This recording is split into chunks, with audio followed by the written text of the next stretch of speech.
पितृपक्षात येणाऱ्या गुरुपुष्य योगतिथीविषयीची माहिती देणारा व्हिडिओ. गुरुपुष्य योग म्हणजे ज्या गुरुवारी चंद्रपुष्य नक्षत्रात असतो त्या गुरुवारी गुरुपुष्य योग किंवा गुरुपुष्पामृत योग असतो. असा हा गुरुपुष्पामृत योग येत्या गुरुवारी म्हणजे 26 तारखेला आला आहे. यंदा हा गुरुपुष्य योग या पितृपक्षात तयार झाला आहे. गुरुपुष्य योगाचे फारच वेगळे महत्त्व आहे. तसेच श्राद्ध पक्षात आल्याने या योगाचे काही नियम देखील आहेत. अशा समयी काही गोष्टी चुकून देखील करू नका, अन्यथा तुम्हाला संकटांचा सामना करावा लागू शकतो. यंदा हा गुरुवारी येणारा गुरुपुष्य योग सकाळी 11:34 सुरू होऊन ते सायंकाळी 6:13 असणार आहे.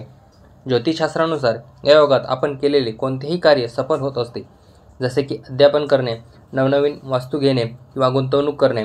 गुरुपुष्य योगामध्ये आपण सोने, चांदी, हिरे अशा प्रकारचे दागिने देखील घेऊ शकता. ते देवघरात ठेवावे. असे केल्याने देवी लक्ष्मीची कृपा प्राप्त होत असते आणि जीवनात सुख समृद्धी प्राप्त होत असते.